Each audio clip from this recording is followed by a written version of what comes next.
And there it goes, everybody. Welcome into the PMA session for this beautiful 6/23/2021.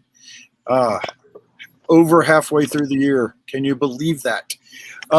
Sorry we missed you the last couple of weeks. A lot of things have gone through craziness and everything. But we've got an amazing show for you tonight, and we might have a special guest coming back on in a little while. Let me introduce everybody. Obviously, hey, I'm Rob. Everybody knows me. Beside me is my awesome co-host most weeks, Mr. Dan, our mental health advocate. How you doing, sir? Doing quite well, besides having a cold. What's funny isn't it funny that nobody got colds all the way through COVID unless you got COVID, but then now we're getting colds again. It's weird. Is it because we're not wearing masks all the time now? Or quite possibly. Theories. I didn't get a head cold all of that time. I got COVID, but I didn't get a head cold. Life goals, man. Life goals. Hey, our buddy, I'm gonna throw this up. Our buddy Rich is on, and Rich, actually, I'm gonna introduce your patch tonight. So stay on, or I'll text you the link real quick, Rich, and I might bring you on to talk about the patch. Let's do that while we got it. Scott, Jay, Bridge City Centers, and FLAIL Records wearing the shirt. I'm kind of being that homer tonight and wearing the shirt. All right. But Richard is one of the bouncers at Hogs and Heifers in Vegas that is kind of our home in Vegas where we throw our shows and stuff. Right as COVID hit, unfortunately, Richard was hit on his motorcycle and lost the lower part of his leg. And for the last year and a half, he's been our inspiration as we've watched him go through learning to walk again. He's going to start riding again. And so all sorts of cool stuff. I'm going to text him this real quick. And our surprise guest is asking if he should pop in. So I just told him yes.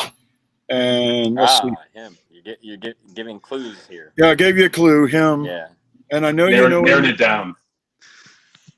I know you know him well. So when he pops up, I'll throw him in here real quick. But wait, he's here, ladies and gentlemen. Our special guest, Jamin of Larry and His Flask. Hey. Hi guys. Hey, buddy. What's up, everybody? Good to see you all. FLAIL Records is doing all sorts of cool Larry and His Flask re-releases and merch and all sorts of stuff, including this really cool single. Look at that. Woo. Hey, it's been a while since I've seen that one. And there's a really cool pin they sent. The guys from, as you can tell from the shirt I'm wearing, Scott sent me half of the record store, I think. But and that's one of the cool things is, guys, we're gonna he sent stuff to help raise money for the charity. So I'm gonna throw a lot of FLAIL Records stuff up in the store. They're very limited numbers, 4, maybe 5 pieces of different stuff. But you can get them to help us continue going too. But I thought I'd bring in Jamin for a minute to talk about all the cool stuff FLAIL's doing with Larry and His Flask. Yeah, well, it's amazing because we hooked up with Scott and Jay, of course. Long time. We've known Jay for a long time, many years, right, buddy? Yeah. Since the pink trailer days that said "fucker rock and roll" on it, and Jamin had a mic cable that ran through a barrel of a shotgun, and so as he sang the punk rock songs, he was holding a shotgun up to his mouth. So wish I had some pictures to show, but yeah. So about around a year ago, I started talking to Scott about hooking up with FLAIL and doing some re-releases, and we also had a whole bunch of merch from a long time ago that we wanted to just get out there. We know we have a lot of fans that want, fresh versions of the old stuff, and also just get their hands on some merch and maybe some unreleased material that we can dredge up at some point. So we've been talking about fun stuff in that realm for quite a while, and we're just very excited to finally get it out there and get a new new release of the old material out there for people and see like so far. I think the response has been pretty good, so we're excited. Yeah, I'm pumped about it because like we're re-releasing 10th anniversary of All We Know, which is, you know, a fantastic Larry album, and it's just like, you know, there was no more copies available anywhere, and like it's definitely a timeless record. It's definitely a record like people still listen to a ton, and it's one of my favorites of all time. So like to be able to like do a reissue of that and put it out there, and you know, just keep it flowing around the world feels good. So yeah, I agree. The with these guys is great.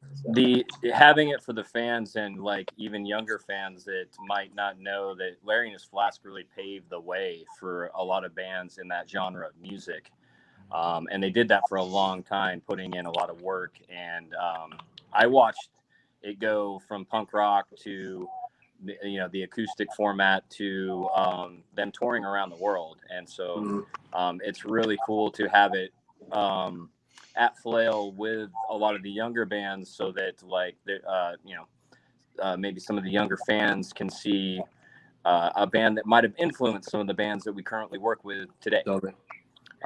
So it's just it's for me, and for speaking with a lot of the guys lately and stuff like that, it's about love and respect for Larry and his Flask and the hard work that they put in. Well, I'm just gonna bring Rich on with us. He's here now. Hey, Rich. What's going on, guys? Just thought I'd bring you in. Hey, Rich.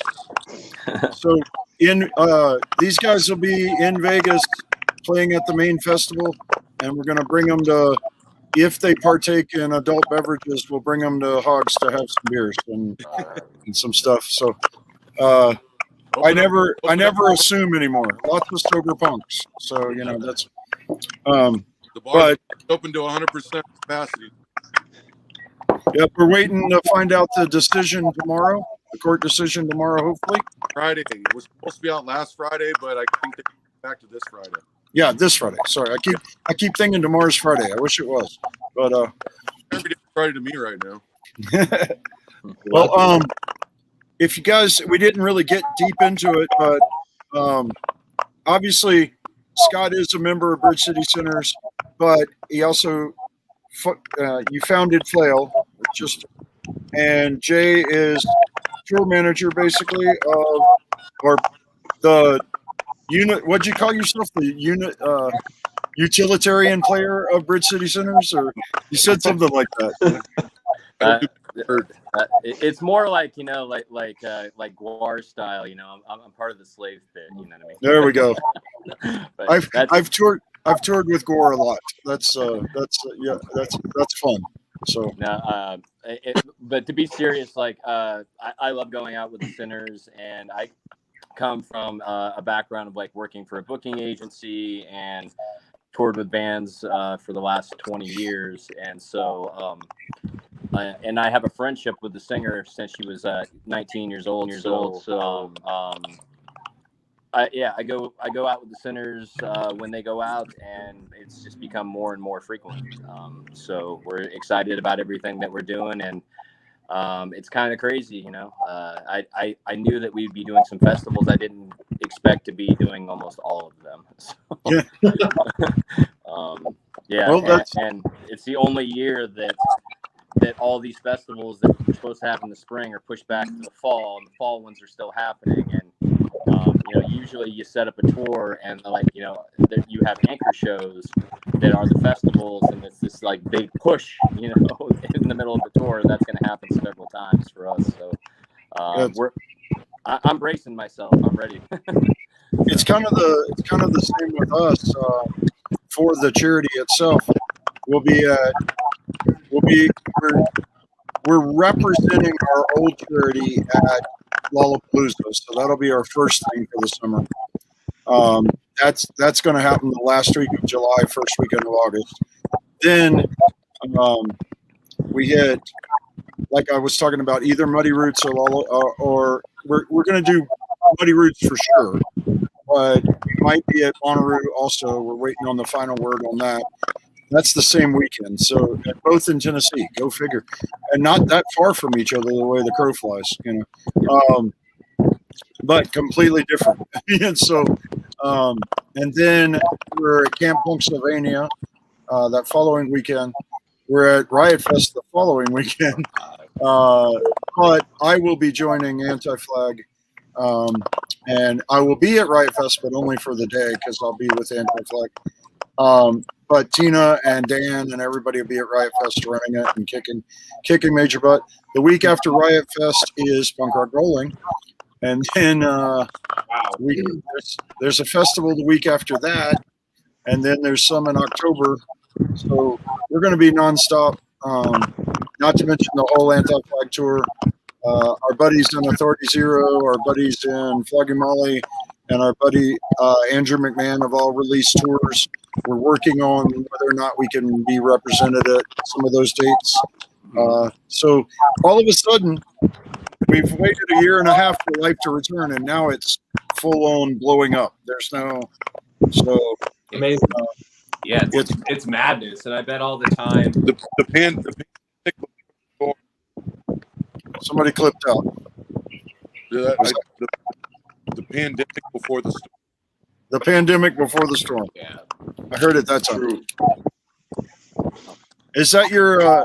Is this the famous back porch that I've heard about, Rich? With that you're sitting in there? Yes, it's my back porch, and I got a here. It's only 91 degrees today in Vegas, so. But yeah, no, I like to sit outside. I got my iPad right here. I got a TV. I come out here. I got the dogs out here with me today, and it's just really nice, relaxing out here. Yeah, April got to visit, and she told me about your back porch. So yeah, she brought me some Lone Star lights. hey, all the way from Texas. So that was pretty cool. She bootlegged some Lone Star for you. I like it. Oh yeah. I do like a Lone Star from time to time. Nice and light and crispy. It's like drinking the water on a hot. I don't know if I've had Lone Star, not light. Well, now you've had light, right? Is that me? Is that me that's cutting out? Yeah, you're kind of clipping out on this. So let's do this. Let's do this part real quick. So in case Is that better? No, you're frozen. We'll do this. Yeah, we lost him completely. Log back out and log back in, Rich. When you lock up like that, that's me. It's not a PMA session, guys. A Punk Rock Saves Lives PMA session without technical difficulties. It just is not. But while Rich is here, if he's working, I keep seeing him moving a little bit, but he's like moving in slow motion. I just put him live on the website, guys, just a few minutes ago.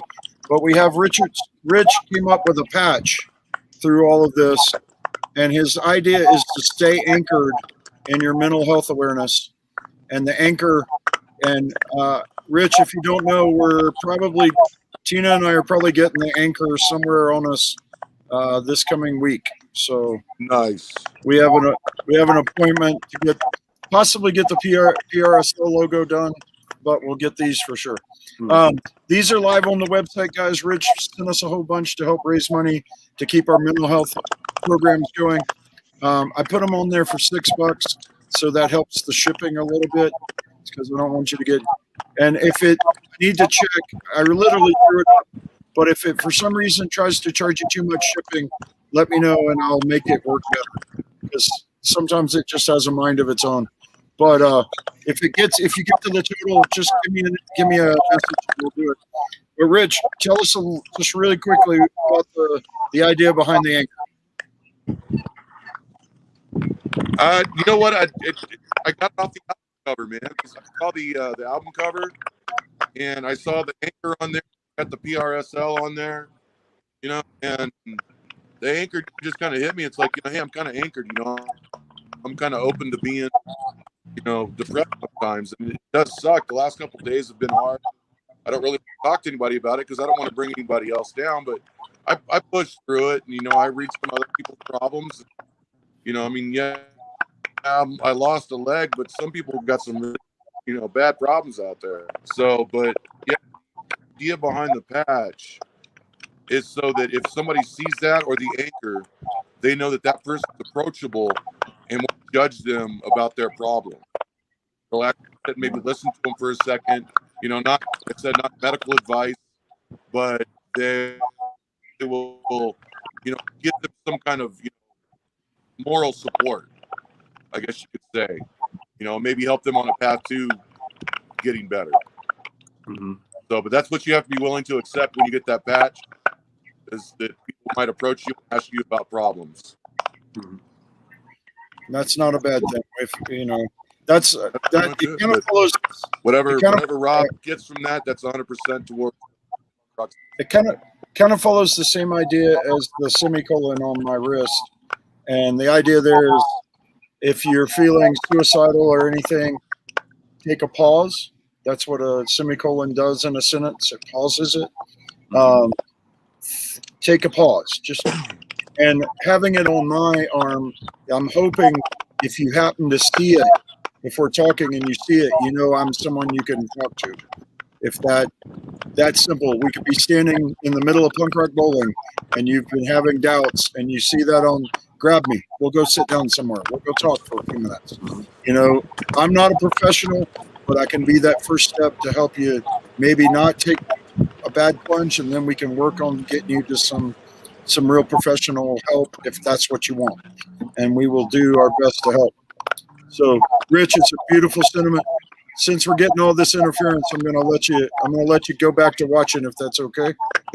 Yeah, that's fine, man. My phone's always screwed up. All right, we'll see you in a few weeks. Yeah. All right, Easy, guys. Rich. Later. We can actually say that now. It's almost just a few weeks. Yeah. Later, guys. Love y'all. Cheers. Love you too. Cheers. And look at that. It was it.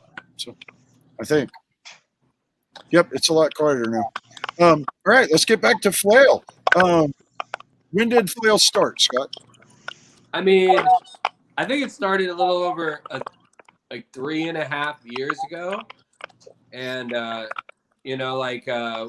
Sinners had put like an LP out with a label, and then we decided, hey, we can do this ourselves. So the Sinners were all like, let's make our own label, and then I, like a lot of things, I started spearheading it, and so we just released like one 7-inch with the Sinners.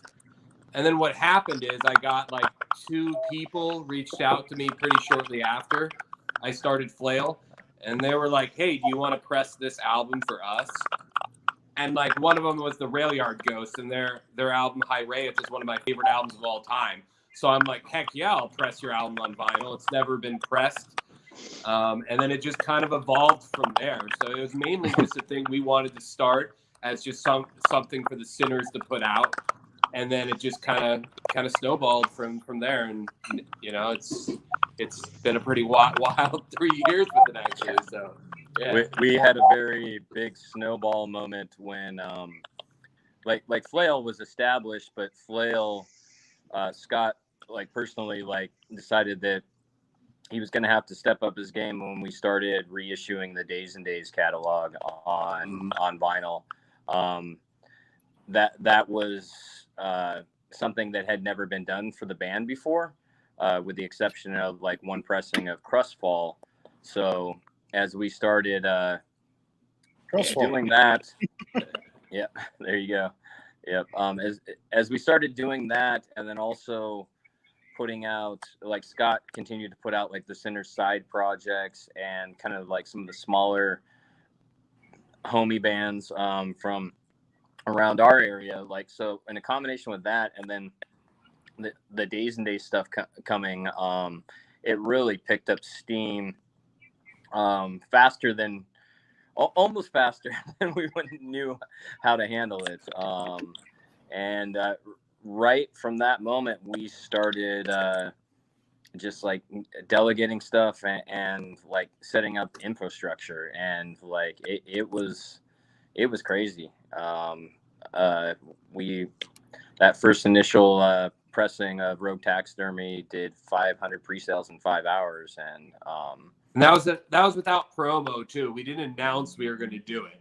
We were just like, okay, we got it. Let's start a pre-sale. Let's get it out there, and then it just like, yeah, just like no promo, nothing. It just sold 500 or 600 copies in those 5 or 6 hours, and it was just like, yeah, it was wild, you know. Like people love that. I love that record. People love that record. So yeah, That's and incredible. it's been cross promoting all the bands, like all the bands that are with Flail. Like I say, you know, a lot in our meetings is like, you know, we want to keep it on brand, like, and all these bands like are very similar but also very different. And so notice the fans have to check out, like, I mean, the entire catalog.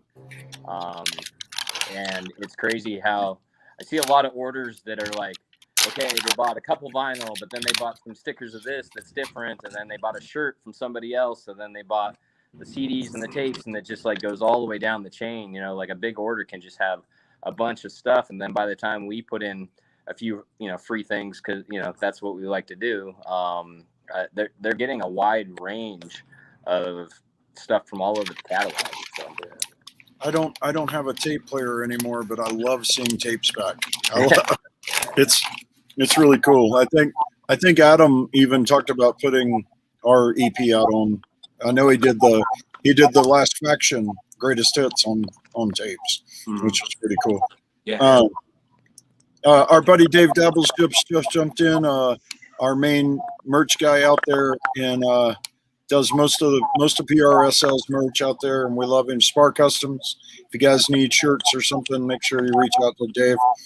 Awesome guy. He's kind of spearheading a bunch of stuff in the Southern California area for us too. So be on the lookout, guys. There's going to be a lot of events out there with.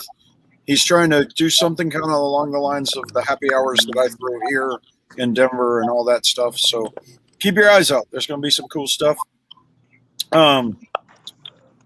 Jamin, what's going up? I know you're here north of Denver now. How's life? I know you're working you're building RVs or something. Yeah, I build trailers in Boulder, and I'm helping manage the factory there. So it's small. It's all made by hand, basically, and we do 1 to 3 trailers a week.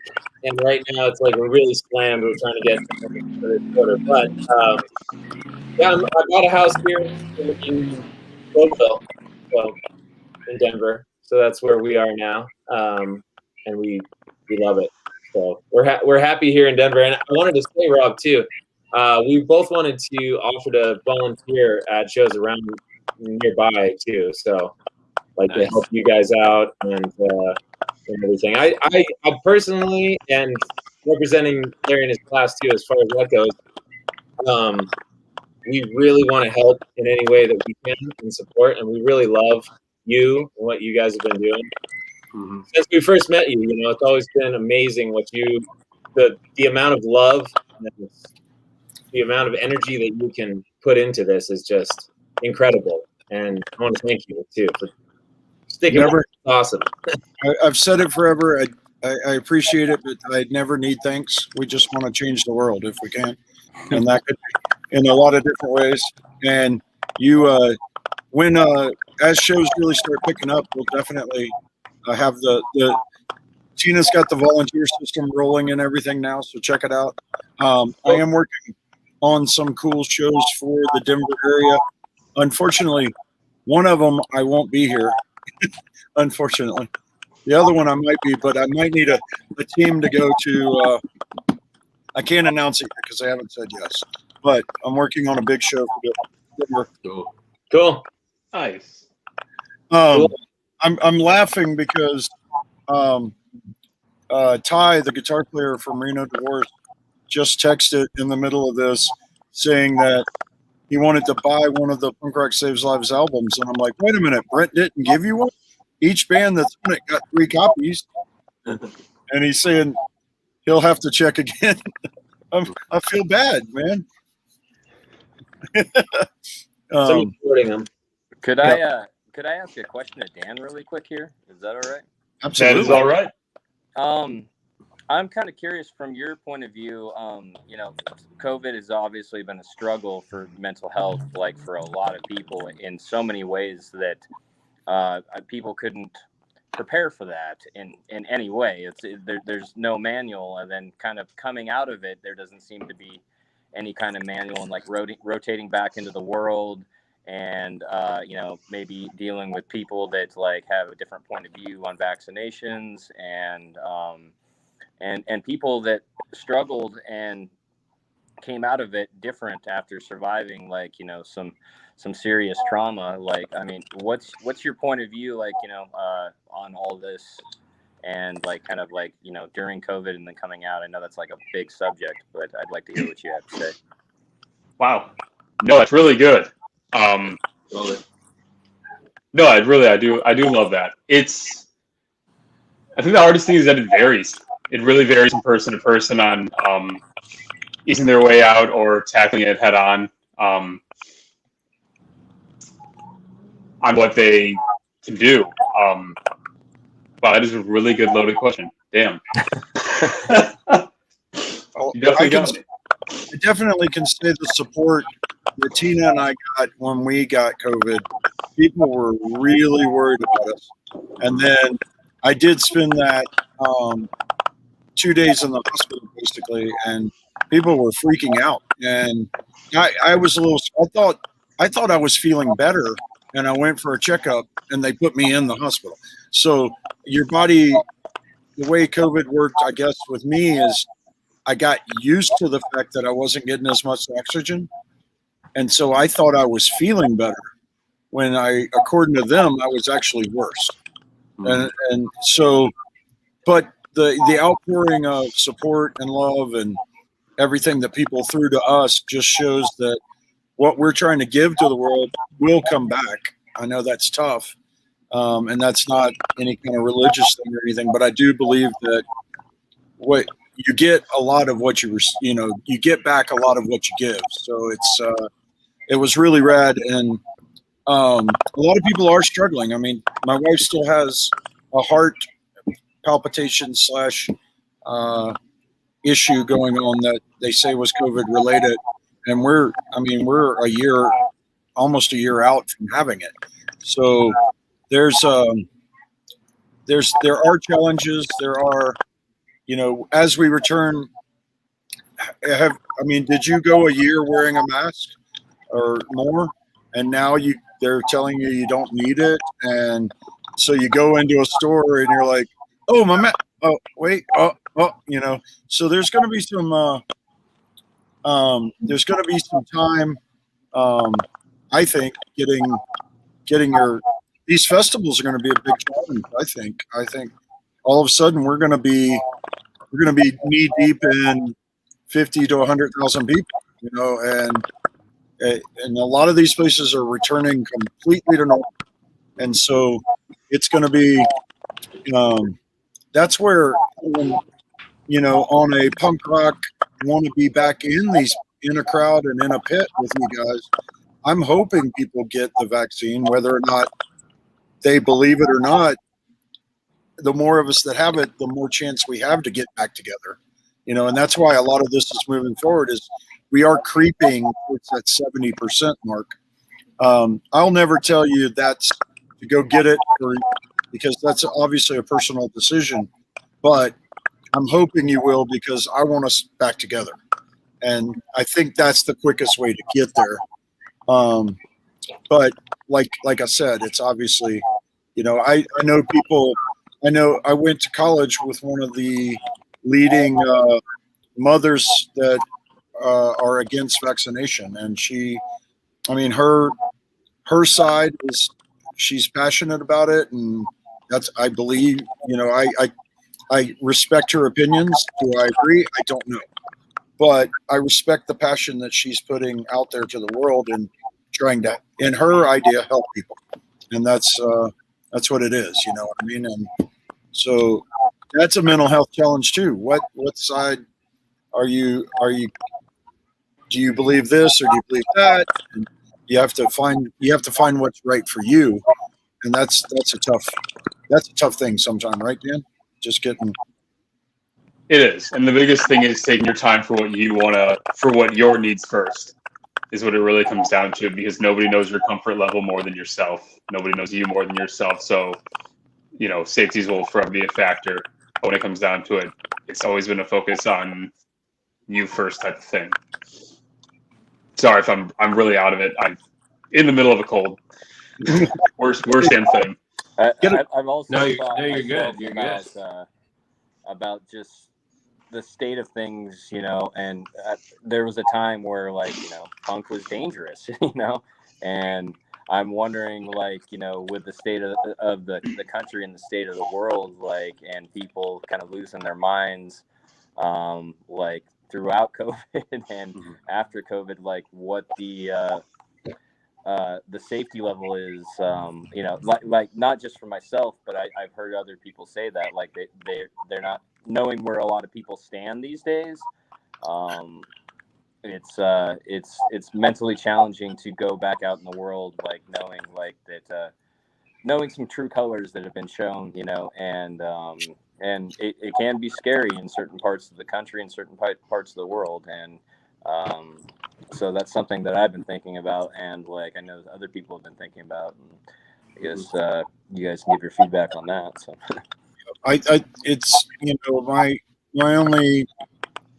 my only say there is I went and got the vaccine, and I've had COVID and had the vaccine.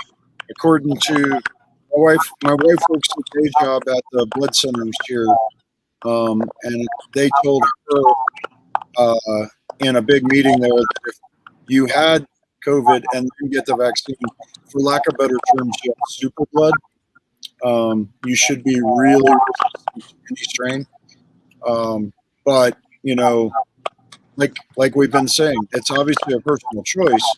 But for our touring musicians and everything that we're doing back into the world, I would hope you would get yours just to protect you.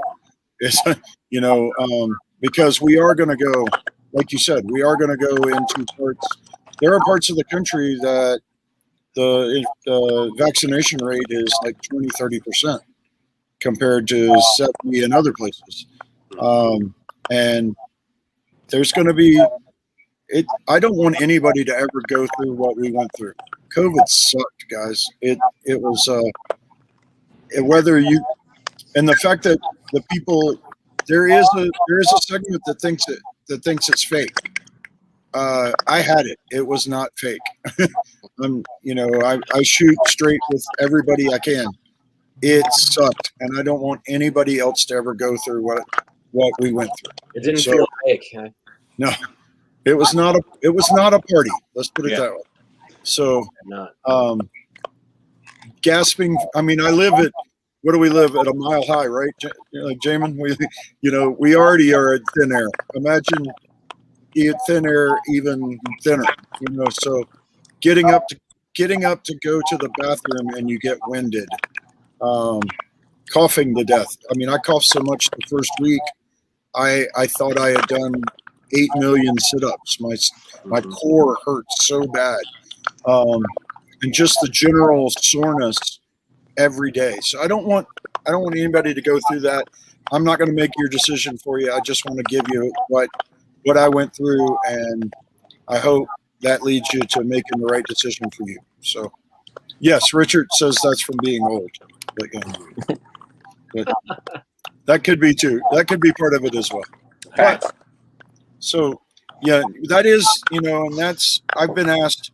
I spoke to a really cool artist, his charity today, about possibly working with them on tour, and that was what they were asking me was, hey, you're working with these other bands and stuff, are people worried about this? Are they going to have their crew and everybody wear masks still? Or there's a lot of stuff to talk about us going back into the world and entertaining. Are you bringing your own mic? Are you bringing your own microphone? or do you trust to sing on a house mic that somebody might have sang on the night before?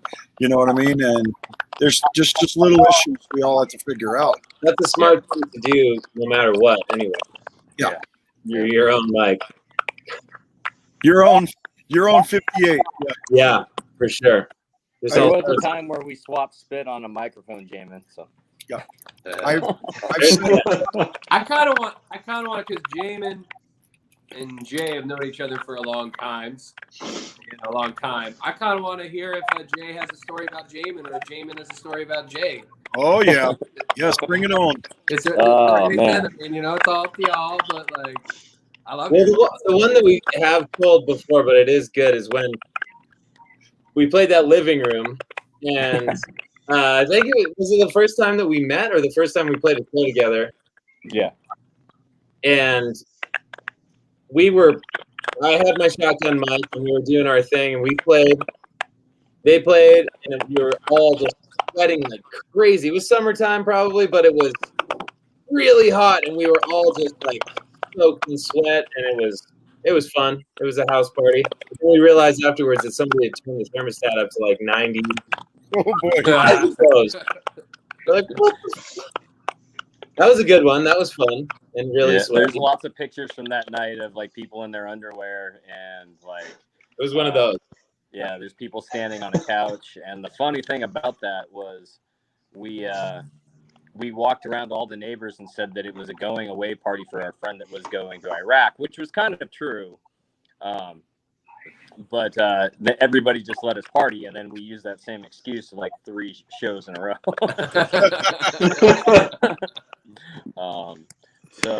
Yeah, that was a pretty good one. Yeah, you gotta get crafty when you're DIY, you know. You gotta get crafty. Whatever you need to do.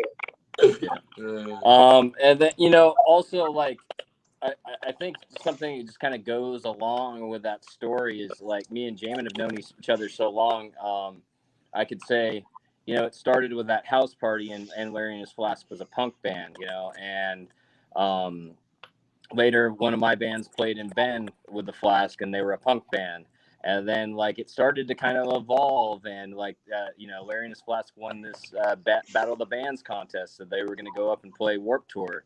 And I noticed that some of their friends were going along and playing just like, you know, a couple little instruments, you know, just to make it a party, you know. And and that show was at the Jolly Inn in Portland. Oh, yeah, the Jolly. And the next time through, all these guys were in suits and had little practice amps, you know. And it just kept evolving like that. And as the Flask evolved, like I was usually throwing their shows in Portland, and then after the Flask had evolved, like I actually came up in a folk punk band called Dirty Kid Discount, and the boys actually put us on some of the bigger shows that they played, you know, or that I saw them play, like you know, years later after the Flask had become you know what they were like. I think we did Dante's together, and yeah, Dante's. We did Branks for about 400 people, and then there was, you know, like the Bend shows as well. So I guess the coolest thing like that I can say is it started with a pink trailer and a shotgun mic, and the thermostat, you know, being turned up to 90 degrees, you know, to like all the different things that they evolved in, and all the different places, and then you know, when I was tour managing and stuff, I remember the Flask, they were playing for all the bands out back at Warped Tour, and I was, you know, this back when I still drank, I was drunk as hell, but I was so excited that they were there, and I'm walking around and putting this case in people's faces, say, you put. I remember I saw y'all like 13 or 14 years ago. It was just a few members of Larry, and you were busking at Southern Oregon University, and I was living in Ashland at the time. Okay. And so I was going to go to your show that night because you were trying to promote the show, and then the show got canceled because it was at like the college's student union, and you got caught drinking there or something. So, like, I was supposed to see you, like, you know, in some of those first years, and that's where I really got the love for it and saw that acoustic busking. But then, yeah, what happened? You got caught drinking, or why was that show canceled? Oh my god, dude. Well, yeah.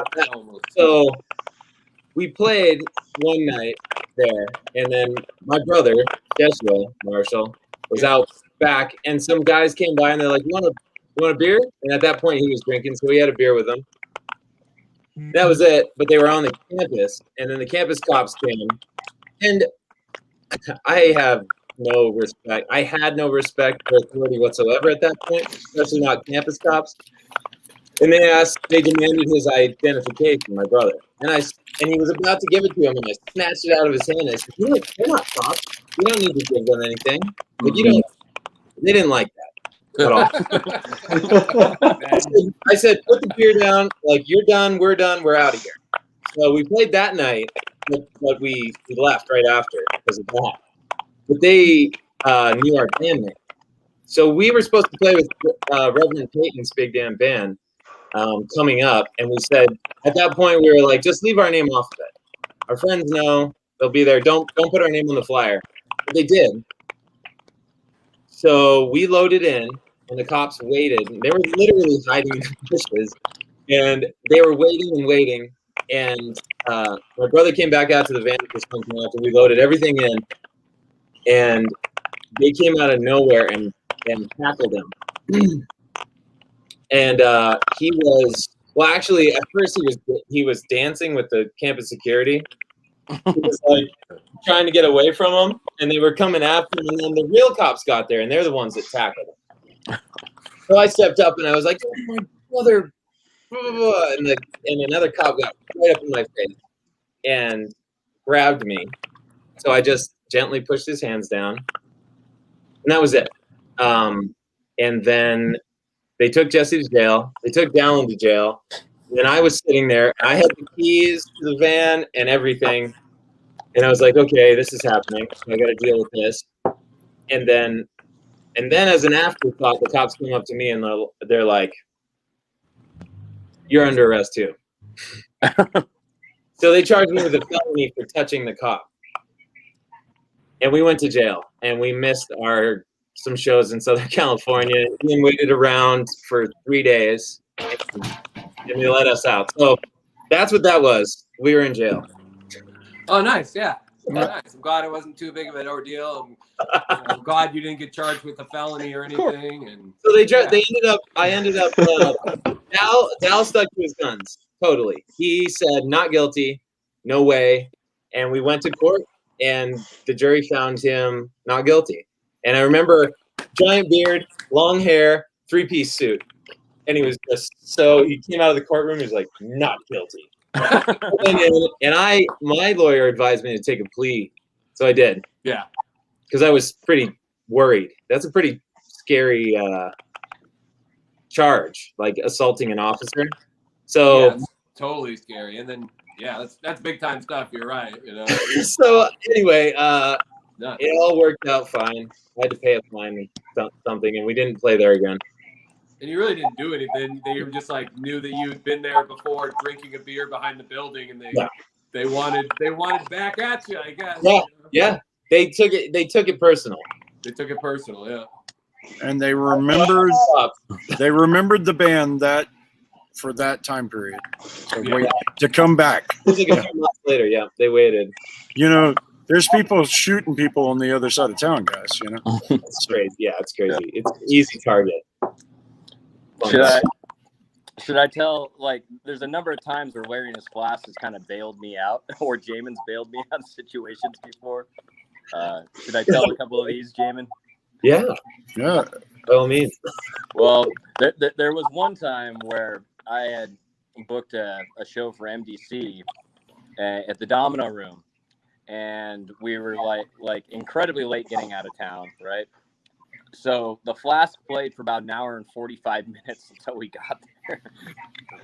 Which is a very long time. Literally saved the show, and the promoter said if the Flask wasn't on this bill, we would have canceled the show, and we would have gotten screwed on the money and everything.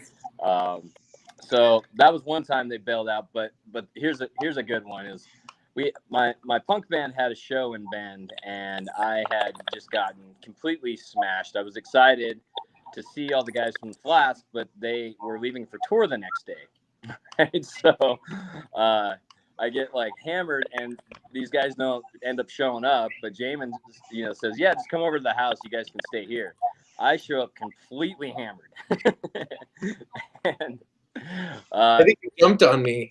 yeah, jumped on everybody, kicked people in their beds, everything else. You know what I mean? Like laid on the floor next to Randy and Ian, and then everybody is pissed at me. I'm like damn near at a blackout, And Jamin just comes out in the room and goes, "Hey man, would you shut the fuck up?"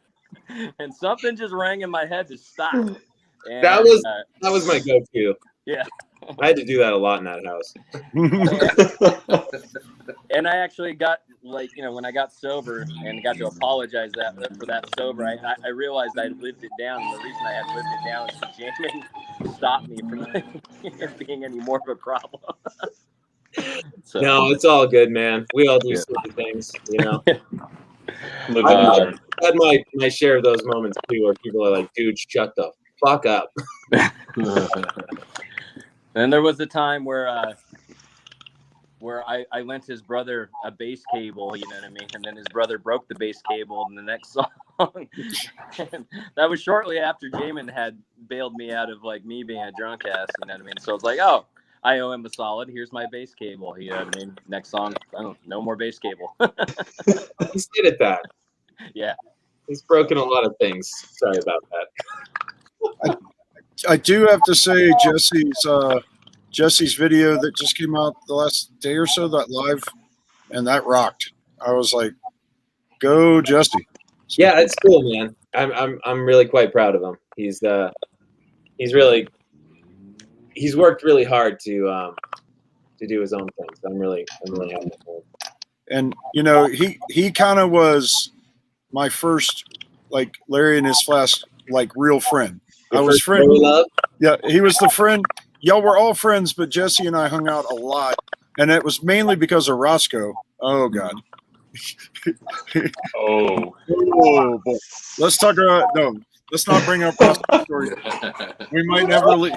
I've been in contact with Roscoe. I talked to him, and part of my whole thing, especially since we're talking about mental health, and what this is all about, is that I've been meditating quite a lot lately, and it's helping to focus me and let me kind of discover things about myself where I can take a deep breath, and when things get stressful with my band or with my work, I can take a deep breath and step back away from it a little bit.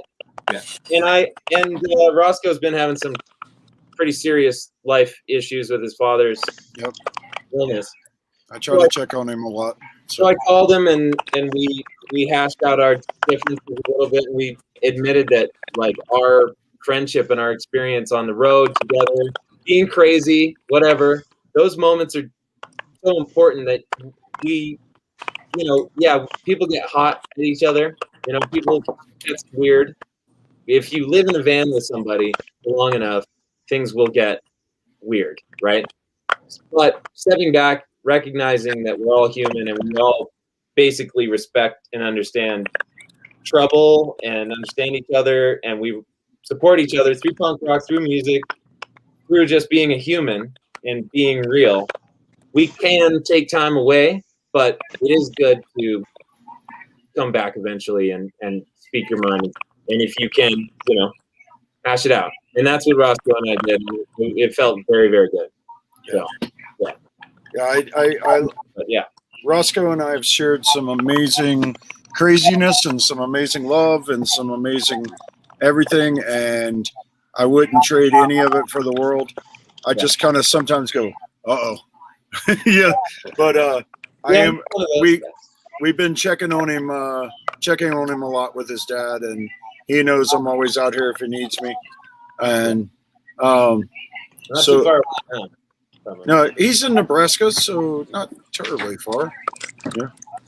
But Well, we've hit, believe it or not, we've been on for 50 minutes already. Doesn't seem like it. So let's figure out, and I'll go to the closing things that I like to do every week. And Jamin, I don't know if I had put this in when you did your last visit, but every week I close with a couple of things. First off, I'll start with Dan because the rest of you didn't know it was coming. Are there any songs, artists, podcast, books, anything you've been using your time on the last couple of weeks that have helped your mental status that you should recommend to someone to check out to help theirs? So Dan, what's been blowing up your stereo or your mind, or what's been going on? So for me and my own mental health, I have made a playlist quite some time ago that I just labeled Acoustic Coffee Afternoons. So anytime I'm just feeling down and low, I'll always throw it on. Just pure acoustic tunes from Smoking Popes to Thrice to Dan Andriano. Wow, I butchered that. Dan Andriano to Deal's Gone Bad and Larry the Splash. So I always throw them on. So it's just a go-to. That's been a huge thing to help me get through. I'll throw it in the comments below, and people can throw it on if they like. Cool. Love it. Cool. All right, Scott, what's been blowing your mind up lately? I mean, it's just like really important for me to eat a healthy breakfast and just get the nutrients in early. I find myself not eating in the morning, and then it's really easy to get stressed out and, just not be able to kind of juggle everything that goes on in our mind. So like just a healthy eating and a walk just to get the body moving. I definitely have better days when I eat, even if I don't feel like eating in the morning, and just, that helps me a lot. So yeah. That's badass. And another thing Dan and I have been trying to tell people in these for all along on that same line is water, hydrate. Yeah. Especially in the summer. Yes. Yeah. I through the pandemic, I've been driving a truck for 7-Up, Dr. Pepper, and in our warehouse, they give everybody water, and it's funny to see the last month how much more we have to fill the water for the employees than we did 2 months ago. You know what I mean? It's like, holy crap. It's like every day now we have to fill when it would be like once a week. So at least they're trying to stay hydrated. So that's good. All right, Jamin, anything been blowing you up that people need to know about besides some meditation? Well, yeah, I just wanted to share that it's called Headspace. And so that app, and also on it's on Netflix, and they just released a cool little thing where it can help you with sleep, like winding down at the end of the day. So unwinding and getting to where you can fall asleep, and which is obviously very important to your mental health, your physical health, everything. And also, or meditation, or I think it's like a stress relief kind of thing. So it's all about breathing and focusing and all that stuff. So it's called Headspace, and that's my main kick lately that's been helping me get through tough times. Cool. They Miguel Chen from Teenage Bottle Rocket was on a few weeks ago, and he teaches yoga and meditation, and we talked about this a lot. And it's cool to see the punks finding ways to channel, and it's good because a lot of us through the years we've struggled with mental health, not knowing that's what we were struggling with. You know what I mean? And so as it's becoming, I tell people a lot on here.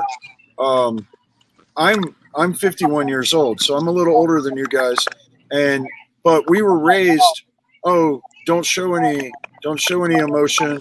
Don't tell your male friends you love them. You're not hurt. Rub some dirt on it. Get up. And that was detrimental. I mean, it really was. Now we're learning that it's okay to say, "Hey, buddy, I love you." It's okay to say, "Hey, I'm struggling. I need some help." So, and finding ways to do that with Headspace and stuff, pretty rad. I love it. Thank you. Mm-hmm. All right, Jay, what's been happening and making your mind turn? Well, I've been doing a lot of like work on my property and on my studio, and just like focusing on like running things smoother in all of the bands that it represents camp. But I think the biggest trip is a lot of these bands like Days and Days doing Show Me the Blueprints, Bongzilla doing Weed Sconsin, the Sinners doing Unholy Hymns. It was all these people channeling what they were going through during COVID in one way or another. And I went down those rabbit holes as well. And so kind of reflecting on those records on the other side and remembering what I went through and what kind of headspace I was in and why has been on my mind lately. And somehow like Get Dead Dancing with a Curse has just not come off my stereo. Like It's I cannot incredible. stop Yeah, listening to that record. Solid work. Just obsessed with that record, and I love those guys, my buddies, but they just that record was life changing, and Fat Mike said in the press too that like it was probably one of the most important records that Fat ever put out, and I'm still wrapping my head around that one because that record's just so good. Like, and I'm 40, soon to be 41, and there's still records that come out that just like teach me something. So yeah, I guess the reflection through records after the fact, going through COVID, has been like huge, and also carrying on like relationships with my friends that made those music that came together and channeled it. I mean, Bongzilla put their first record out in 16 years, and it's probably their best record they've ever done. With the exception, you can put it right up against Gateway. I think Days and Days, the Sinners. I think Crazy in the Brains, Bad Sex, like all amazing records. And then also I think the big thing too is just reflecting on people that we're not going to see their face again. Like they're just not here anymore.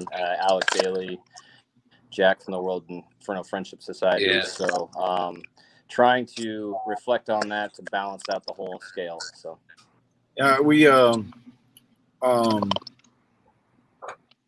had to have a talk. They just announced that they are going to do the Flogging Molly cruise again in 2022.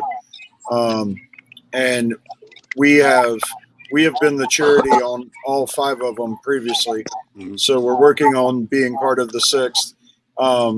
And one of our advisory board members was like, hey, we actually need to do something either the night before or the first little bit while we're on the boat when we get there to remember everybody we've lost. Yeah. And it's true. It's amazingly sad what loss we've had through this pandemic. And it's not all, it hasn't all been COVID. It's been a myriad of things. And some of it being the mental health during COVID.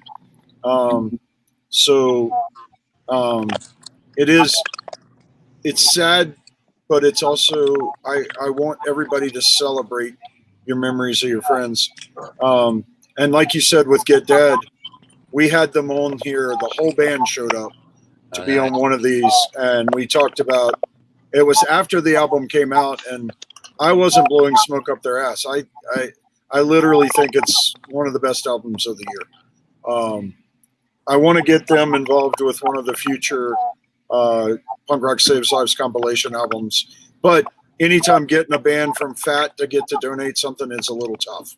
You have to go through some hoops. But we're going to try to go through those hoops. Speaking of that, there are Adam just released about 50 more that were his holdbacks in case the mail broke your album. But it looks like other than a couple, that most people got their album with no problem. So he's released a few more. There are about 100 left. If you didn't get one, go to IM Records with an S store. So that's 2 S's in a row .com and order one.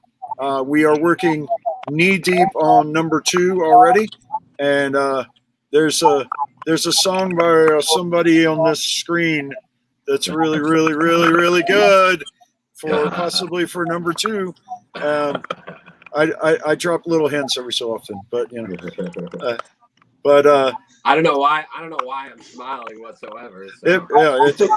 I thought he was talking about me, but you know, like I'm not the rock star in this situation. So I'm just throwing them all off because it is, you know, probably Jay or maybe James. So yeah, we're bringing back a unreleased Larry and his Flash track. No, hint.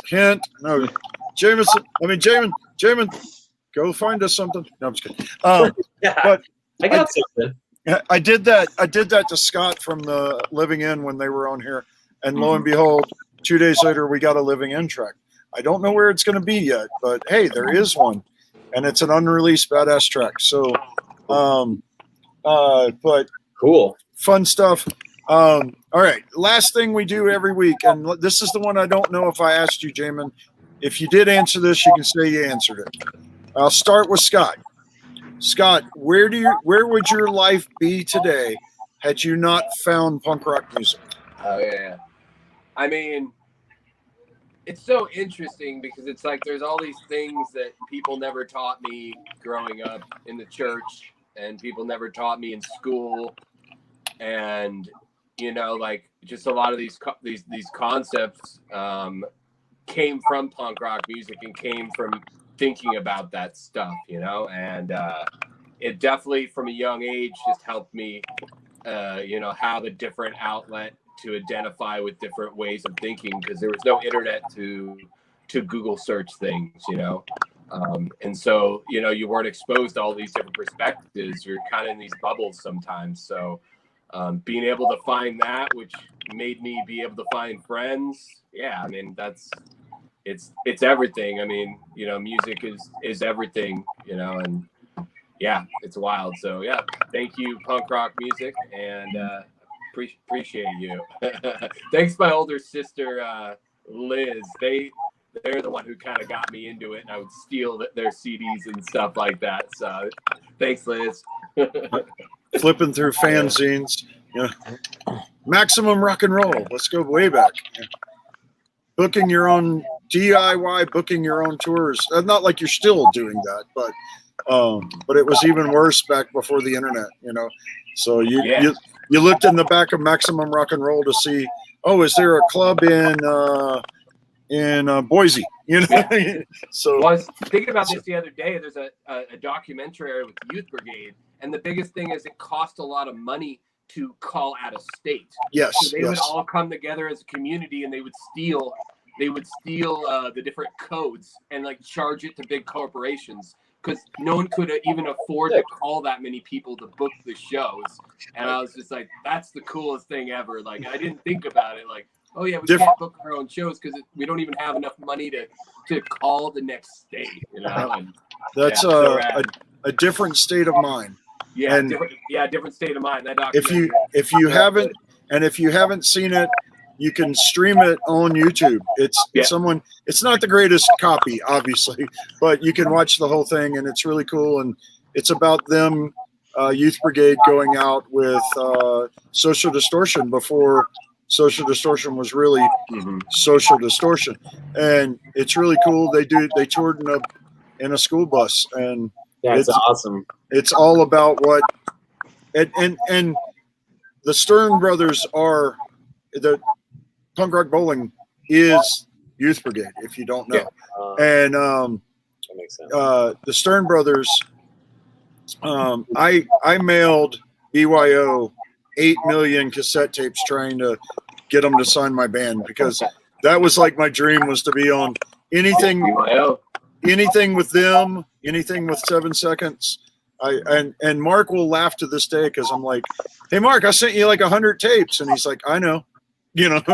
So and they're really good to our charity. So Yeah. No matter what you think, they're good to us, and I can. That's all I can stand by. So, all right, Jay, where do you think you would be had you not stumbled into this crazy thing called punk? I think something I always wanted to do, and something that I might have ended up doing if I wouldn't have found punk rock. I would have probably fought wildfires. Oh, wow. I didn't know much about like my own like personal trauma and PTSD and the things that I went through growing up, and I had no outlet for just the pent up aggression and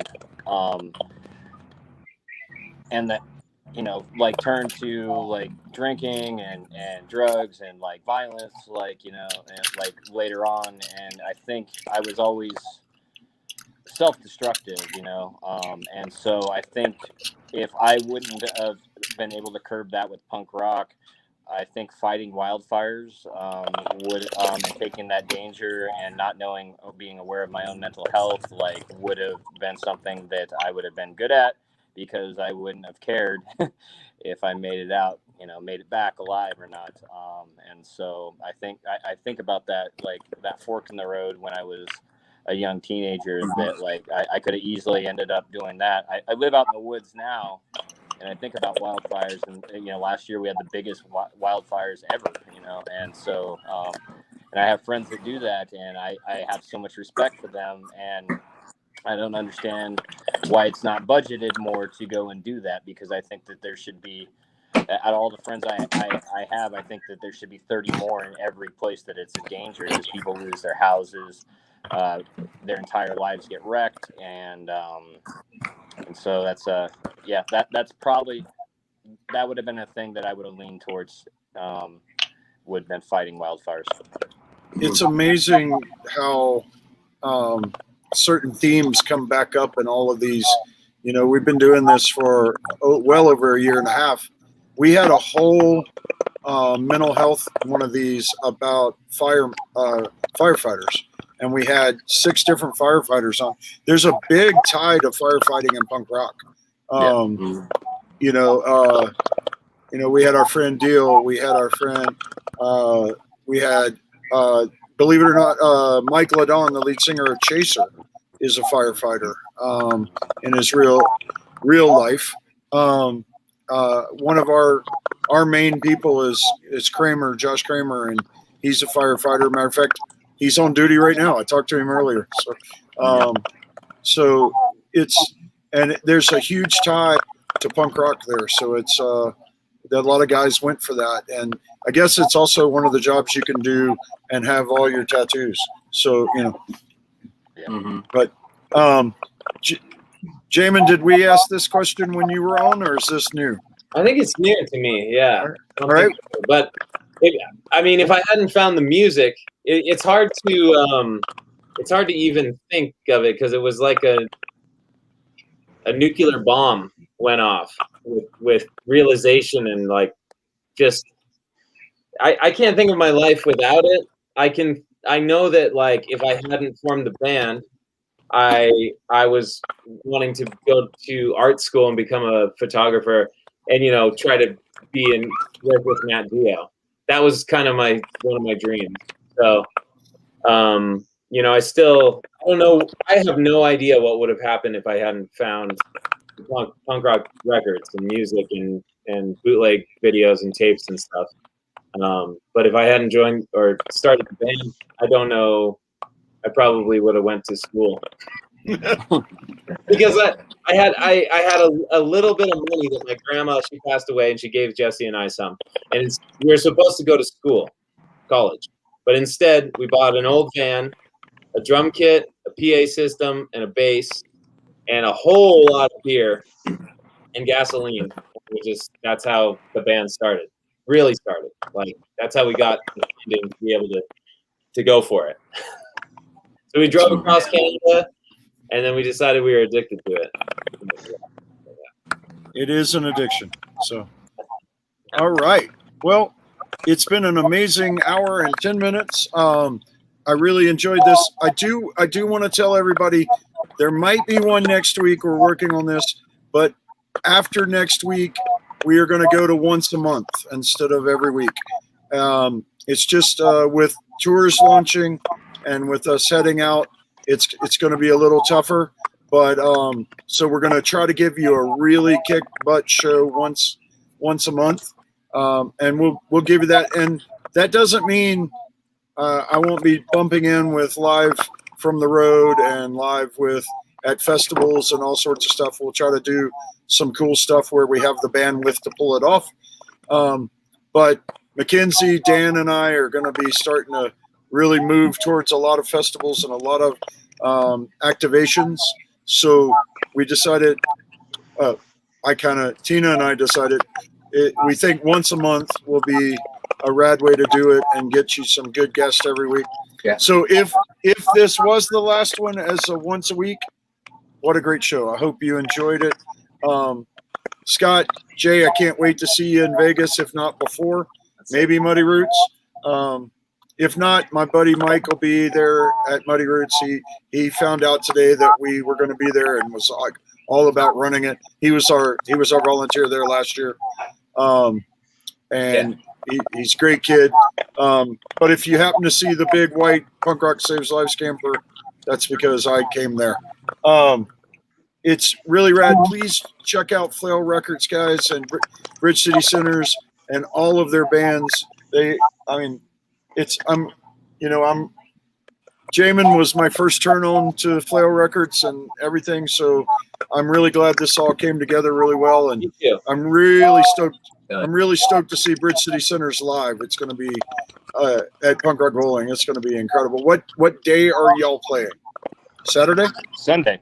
We're playing Okay. Sunday. Yeah, Sunday. Okay. And your mid-afternoon would be your guess? Or? Yep. Yep, cool. So if you're coming to Punk Rock Bowling, Yeah, if you're coming to Punk Rock Bowling, don't miss this band. Don't stay in your hotel room. Come to the festival. It's unbelievable. And Libby, for the footage I've watched, Libby is a crazy performer, and it's awesome. And I can't wait to talk to her more. And she has a great story, and we're gonna work on them visiting the booths at the festivals we're at, and all sorts of great stuff. So please check that out. And Richard said, "Love y'all." We love you too, Richard. Thank you, buddy. I can't wait to see you in Vegas. Dan, I will see you in Chicago before that. And Yeah, you will. Jamin, July 4th, it's a Sunday this year. If you're not busy, I'm throwing a big party for Tina's birthday. Anybody watching, or there's a big party at East Fax Tap on July 4th here in Denver from 12 till. And I've got live bands all day, culminating with I'm excited about this. Mr. Nathan Maxwell from Flogging Molly and his amazing wife Shelby are playing an acoustic set that's going to be incredible. And Mr. Brian Bonsall from was with the Ataris, and now he's solo, and he and his buddy are coming to play to close the night out. Incredible. He's if you don't remember, he was the kid actor. He was Worf's son. If you ever watched The Next Generation, yeah, Brian Bonsall.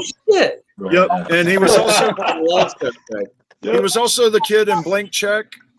If you remember that movie, Yeah. and he was Mikey. Oh, yeah. The horror movie about a kid that actually killed people. That he was Mikey. Yeah. Whoa, So- dude, this blew my mind.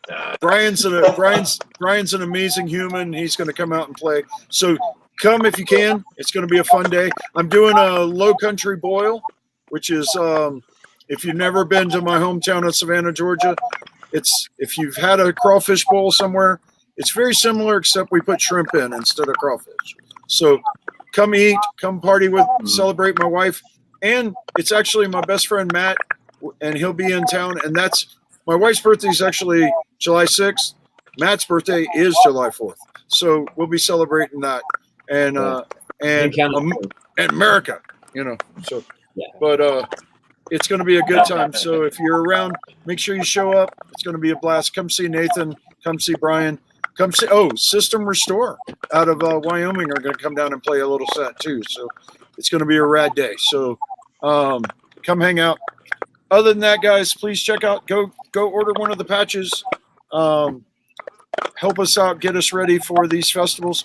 The one thing I don't beg for money very often, guys, but we do have the new version of our hooligan program. We're trying to kind of play on the idea of NPR.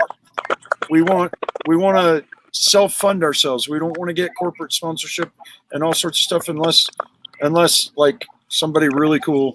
And I'm talking to somebody really cool tomorrow. I don't think Dan even knows this, or do you? Nope. Okay. No.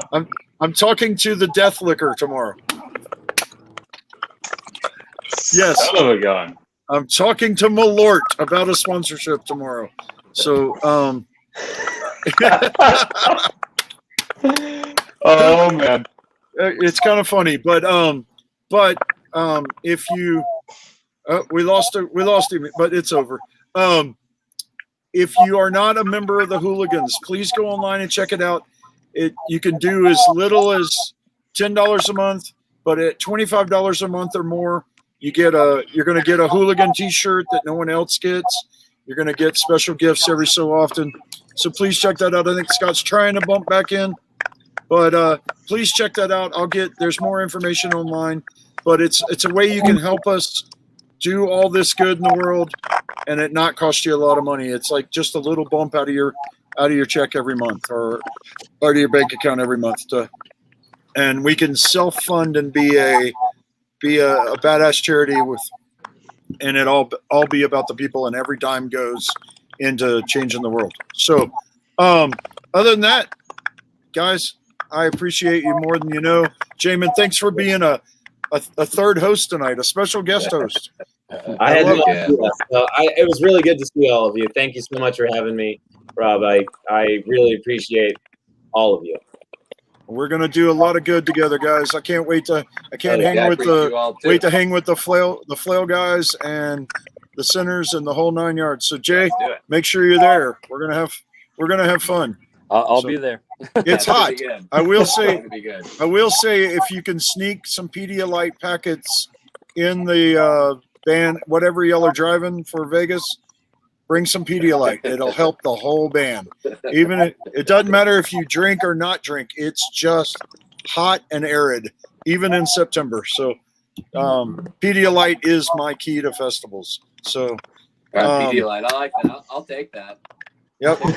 And it's I'm a diabetic, and Pedialyte has very little sugar, and its glycemic index is not bad, but it will bring you back to life. So please check. That's a little plug for Pedialyte, but it's kept me alive at festivals for 15 years, so I believe in it. All right, guys. I hope everybody had a great time. I close it every week by saying, one love, up the punks. Good night, all. Cheers. All right, cheers. Up the punks. Yeah. Take care. Live long and